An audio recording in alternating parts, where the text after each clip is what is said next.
ನಿಮ್ಮನೇಲಿ ಯಾರಿಗಾದ್ರೂ BP ಅಥವಾ ಕೊಲೆಸ್ಟ್ರಾಲ್ ಇದೆಯಾ? ಇದ್ರೆ ಈ ವಿಡಿಯೋ ನಿಮ್ಗೆ ಹೆಲ್ಪ್ ಆಗತ್ತೆ. ಮೊದಲನೇದಾಗಿ ಎಲ್ಲಾ ಡಾಕ್ಟರ್ಸ್ ಅಡ್ವೈಸ್ ಮಾಡೋ ತರನೇ ನಿಮ್ ವೆಯ್ಟ್ ರಿಡ್ಯೂಸ್ ಮಾಡ್ಕೊಳ್ಬೇಕು ಮತ್ತೆ ಜಂಕ್ ಫುಡ್ಸ್ ಅಥವಾ ಆಯಿಲಿ ಫುಡ್ಸ್ನ ಸ್ಟಾಪ್ ಮಾಡಬೇಕು. ಎಸ್ಪೆಷಲಿ ಪಾಮ್ ಆಯಿಲ್ ಅಲ್ಲಿ ಮಾಡಿರುವಂತಹ ಯಾವುದೇ ಫುಡ್ನು ತಿನ್ನಬಾರ್ದು. ಡೈಲಿ ನೀವು ಅಡುಗೆಗೆ ಒಂದೇ ತರದ ಆಯಿಲ್ ಯೂಸ್ ಮಾಡ್ತಾ ಇದ್ರೆ ಈ ಹ್ಯಾಬಿಟ್ನ ಚೇಂಜ್ ಮಾಡಿ.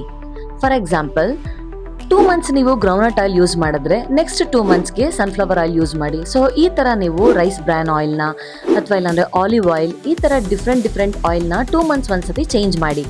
ಈ ರೀತಿ ಮಾಡೋದ್ರಿಂದ ಡಿಫ್ರೆಂಟ್ ಆಯಿಲ್ಸ್ ಅಲ್ಲಿರುವಂತಹ ಡಿಫ್ರೆಂಟ್ ನ್ಯೂಟ್ರಿಷನ್ ಕೊಲೆಸ್ಟ್ರಾಲ್ನ ಕಂಟ್ರೋಲ್ ಮಾಡಕ್ ಹೆಲ್ಪ್ ಮಾಡುತ್ತೆ. ನೆನ್ಪಿರ್ಲಿ, ನೋ ಪಾಮ್ ಆಯಿಲ್.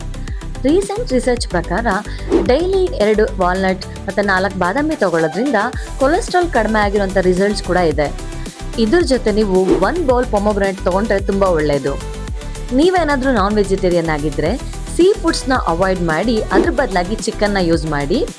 ಬೇಕಾದರೆ ನೀವು ಫಿಶ್ನ ವಾರದಲ್ಲಿ 2 ಸತಿ ತಗೋಬೋದು. ಎಗ್ಗಲ್ಲಿರೋ ಎಲ್ಲೋ ಪೋಷನಲ್ಲಿ ಕೊಲೆಸ್ಟ್ರಾಲ್ ಜಾಸ್ತಿ ಇರೋದ್ರಿಂದ ವಾರದಲ್ಲಿ 2ರಿಂದ 3ನ ತಗೋಬೋದು. ಮತ್ತು ನೀವು ಫ್ರೈಡ್ ಐಟಮ್ಸ್ನ ಸ್ಟಾಪ್ ಮಾಡಿ ಬಾಯ್ಲ್ ಮಾಡಿರೋ ಐಟಮ್ಸ್ ಅಥವಾ ಸ್ಟೀಮ್ ಮಾಡಿರೋ ಐಟಮ್ಸ್ನ ತಗೊಳ್ಬೋದು. ಮತ್ತು ನೆನಪಿರಲಿ, ಔಟ್ಸೈಡ್ ಫುಡ್ನ ತಿನ್ನಬಾರ್ದು, ಆಮೇಲೆ ಒಂದೇ ಸತಿಗೆ ಹೆವಿ ಮೀಲ್ಸ್ನ ಮಾಡಬಾರ್ದು. ಐ ಹೋಪ್ ಈ ವಿಡಿಯೋ ನಿಮಗೆ ಹೆಲ್ಪ್ ಆಗುತ್ತೆ. ನಾನು ನಿಮ್ಮ homeopathy doctor Ranjitha. Thank you.